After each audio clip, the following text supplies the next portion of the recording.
Okay, it's going to be a full gear preview. The pay-per-view is coming up tonight. We're just hours away. But before we get to the AEW stuff, I want to touch on Josh Alexander versus Will Ospreay. This is from Impact. They just uploaded this today on YouTube. So it's finally here. I was waiting for this match for weeks. So they actually taped this, right after Bound for Glory, but it did not air until just recently. And it was great, man. Just another gem from Ospreay. I thought the selling was on point. Execution was, amazing. You saw some great counters. They just gave you another great match, man. This had to be one of the best, Impact matches ever. This is one of the best things I've seen all year. I mean, is this going to create the buzz that Ospreay and Omega did, or Ospreay and even Mike Bailey? Probably not. I think they could definitely top this. But this was a nice little treat. They went 23 minutes. Ospreay surprisingly goes over. I thought he was going to put over Josh, but this actually sets up a rematch. The impression that I get here is that, Ospreay was a huge fan of TNA, and he actually wants to wrestle, when they bring TNA back. So, they agreed to do a rematch, hopefully at Hard to Kill. And, that's probably where Josh will, get the win back. But yeah, definitely looking forward to that. I would imagine that we'll see Ospreay at Full Gear this weekend, and he'll probably agree in principle to sign with AEW. But I just you just get the feeling that he'll still be able to wrestle when they bring TNA back at Hard to Kill, and we'll get the rematch. They could definitely top this match for as good as it was. So yeah, man, awesome stuff. Really looking forward to seeing Ospreay with AEW if that does happen. To be honest, man, I was actually hoping that he would sign with TNA. I just think that would make TNA a huge player. I was hoping that Anthem would empty out the tank and spend the money, but to compete with Tony Khan in this climate where you got Rampage, Collision, and you got Dynamite on television, it's just maybe that's asking for too much. I mean, look at it. Tonight, this is Friday night as I'm recording this. We got 3.5 hours of AEW programming on television tonight, and counting the countdown to Full Gear. So. But hey, man, looking forward to seeing Ospreay in 2024. It should be a hell of a ride. So if you haven't seen it yet, check it out. I'll post a link in the description. I would give this easily 4.25 stars, possibly 4.5. Okay, so this is going to be a Full Gear preview. So after this preview is over, I'm going to do a top 15 AEW matches on the road to Full Gear. I'm going to give you 15 because I know it's tough nowadays to really, follow AEW. There's just, actually it shouldn't be tough, but, it's tough to keep up with every single television show. You got Rampage, Collision, Dynamite, every single week. So I tried to do the best I can and narrow it down to 15. So that will be coming after this preview is over. So definitely look out for that. I'll post the time codes in the description so you could jump right to it if you want to jump to it. But yeah, let's get down to the preview here. So we got MJF taking on Jay White for the AEW title. Jay White actually stole the Triple B from MJF. So I've said it before, anytime we've seen this in the past, whether it's Rock stealing the Smoking Skull belt, you always see the champion regain the belt after they had it stolen from them. So I'm assuming the same thing would happen here. I can't see MJF losing this match. The last show of the year, World's End, is actually going to be in Long Island. So if they're 40 days away from the Long Island pay-per-view, I can't see MJF losing this match. It'd be cool if Jay White did win, though. I think this would be great, man.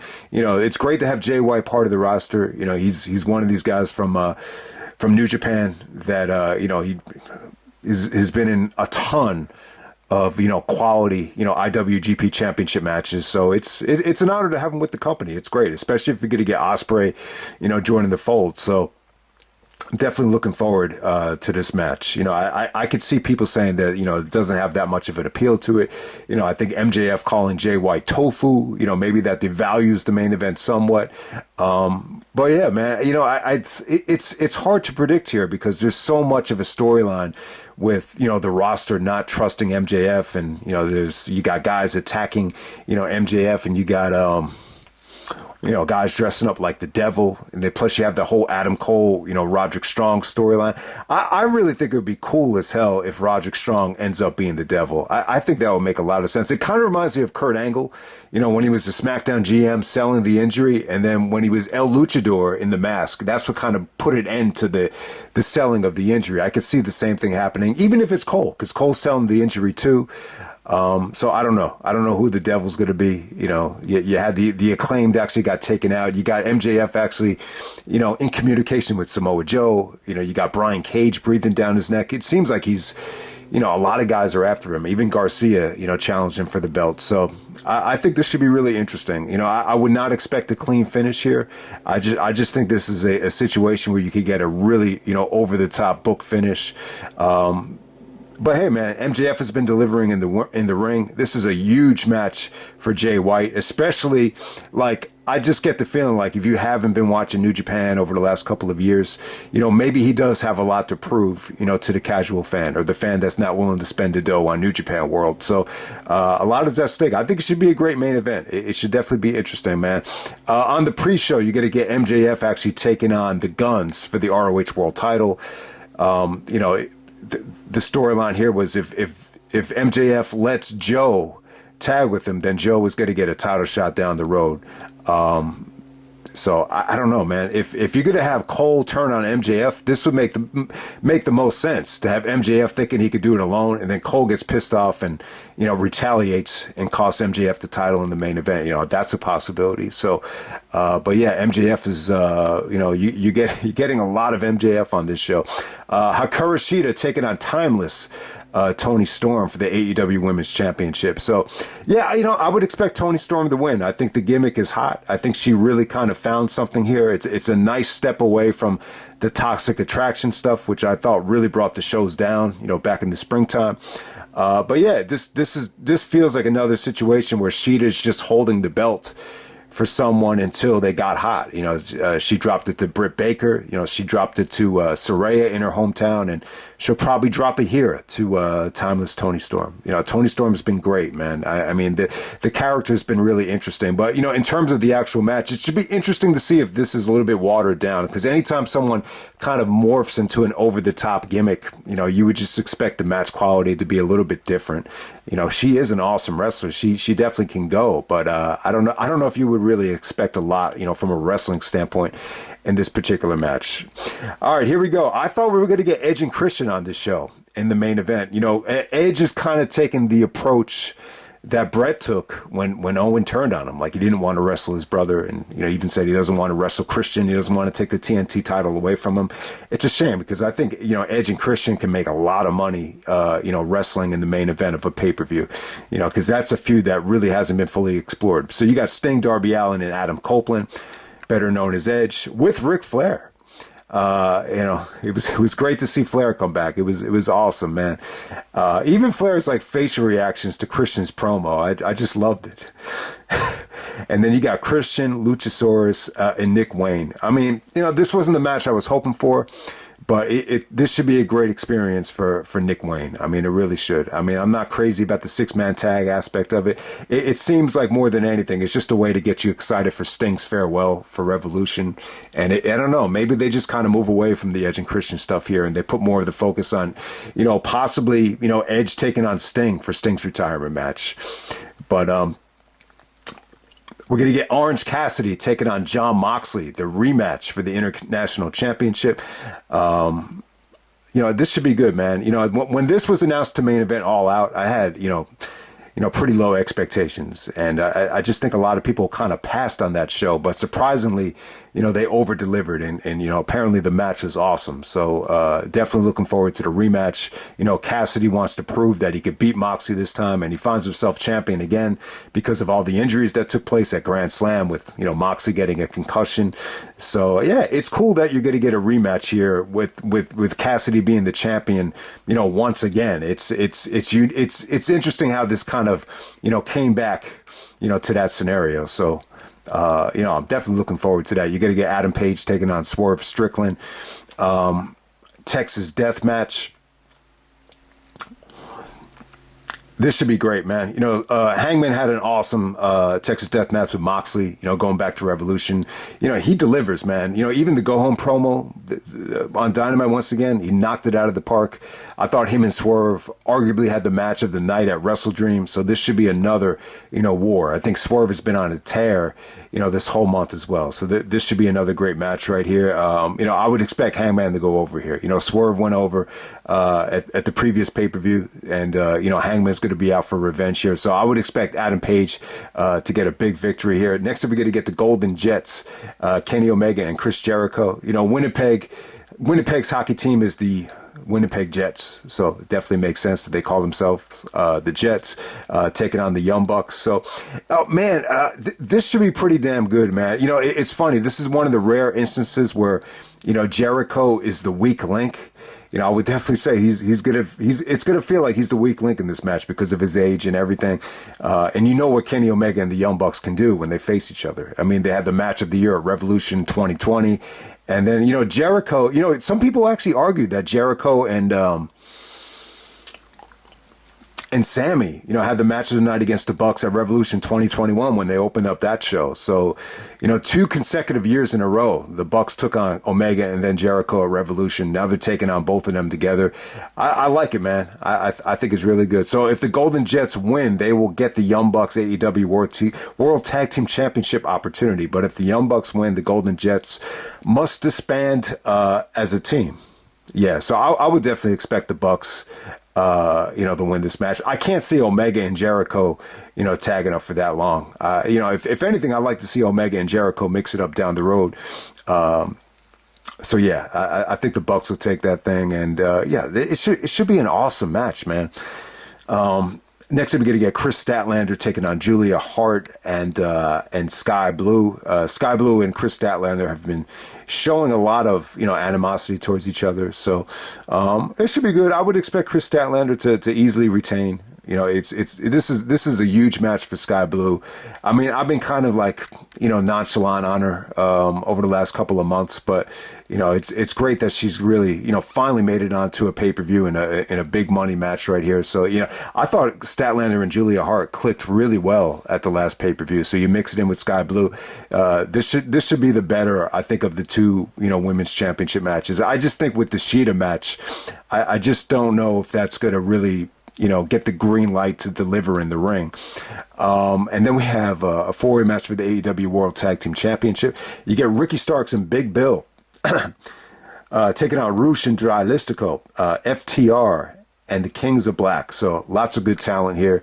I would expect this to be better than the one at Wrestle Dream. Starks and Bill have had some really good stuff on Collision. They've been really good. I mean, you got a lot of nice elements here. Nice variety too. You got lucha. You got European style. You got big men. We got old school. It's a nice little mix of talent there. I'm not a particular huge fan of the 4-way tag matches, but it should be pretty damn good. So, and then with MJF and Jay White, if I had to put money on it, man, I would predict that MJF would easily retain. But I really wouldn't be opposed to Jay White winning this thing. And correct me if I'm wrong, but would this be the first time where someone actually hijacked the title and actually won it in the same pay-per-view? It might be. Let's get right down to the list. At number 15, I got Daniel Garcia taking on Trent. This was actually from Rampage. Garcia actually cut a really good promo after this match and challenged MJF for the belt. I thought it was a really good main event. Next up, you have Orange Cassidy taking on Claudio for the international title. They opened up Dynamite. I thought it got off to a slow start, but by the end of it, it was pretty damn cool. Number 13, we got Santana versus Ortiz from Rampage. It's funny, man. These guys are on the first AEW pay-per-view in the main event spotlight, and now they open up Rampage. But hey, man, that just shows you how competitive it is in AEW right now. I mean, it really is. I mean, Santana and Ortiz, man, this was stiff as hell. They took each other to war here. I would recommend everyone to check this out. It was really, really good stuff. And then it ended with actually Sanjay Dutt trying to recruit Ortiz. Number 12, we have Jay White taking on AR Fox. A great little match right there to open up Collision. I thought this was the most memorable, Jay White match of the fall. From my recollection. Number 11, we have, Bryan Danielson taking on Andrade to open up Collision. So this is where Danielson actually suffered the orbital injury. At first, I didn't know what to think of it. It looked like he was overselling in the match with Okada. I was like, what the hell is he selling? Like, I didn't see him get hurt. But apparently on a collar and elbow tie-up with Andrade, this is where he, got headbutted by Andrade and broke his orbital bone. So yeah, it sucks, man. It just seems like Danielson is suffering the Nigel syndrome. He just can't stay healthy. And yeah, man, these injuries are just becoming, I don't know. It just seems like it's more bad luck than anything. But God damn it, it sucks not to have Bryan Danielson a part of Full Gear because, he was going on a tear, since Wrestle Dream. At number 10, we got Claudio and Wheeler challenging Starks and Big Bill for the tag titles, the main event Collision. I thought, it ended up being a really exciting main event. JR actually was on the call there. I really, really enjoyed, the end to that match. Number 9, we got Vikingo taking on Penta and Commander. This was to open up Rampage a couple weeks ago. It was sweet, man. Once again, you got Vikingo and Commander in a triple threat match. They had a triple threat main event at Bola and also at WrestleCon. This time they get to mix it up with Penta instead of Black Taurus. And I thought it was good, man. I mean, they exactly what you would expect. They actually gave them a lot of time here, so definitely check it out. A lot of good lucha action on Rampage, including seeing Mystico take on Rocky Romero. That almost made my list. That referee made a lot of fast counts in that match. That's what kind of made me cut it. At number 8, we have the Callis family taking on the Golden Jets with Jericho, Omega, and Ibushi from Dynamite. You actually have the Big Show teaming up with the Golden Jets as well. Jericho and Big Show in suits. Very reminiscent of Low-Key at Wrestle Dream, about a decade back. Crazy fun though, man. A lot of fun, a lot of over the top stuff. Omega was great in this match. Even Coda, had his moments. And Big Show took a nasty bump as well from Hobbs.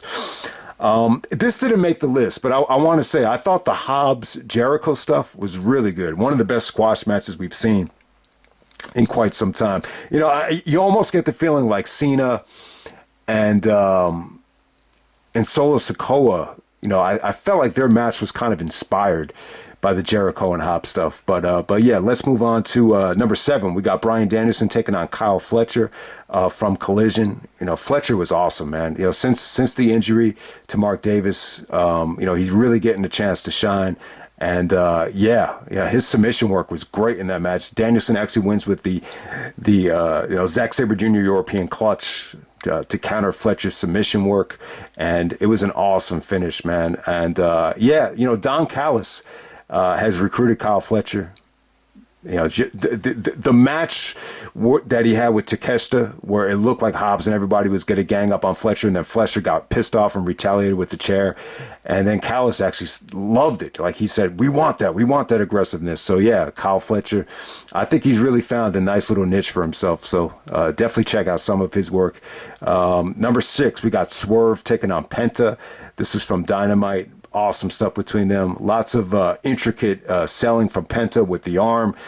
Swerve just delivered a lot of nasty stomps and kicks in that match. It was really something to see. One of the best Dynamite matches of the fall. Number 5, we have FTR taking on Vikingo and Commander to main event Rampage. So yeah, you got FTR taking on the Lucha Libre guys in the main event of Rampage right there. I thought it was really good, man. It definitely delivered. At number 4, we got Bryan Danielson taking on Swerve.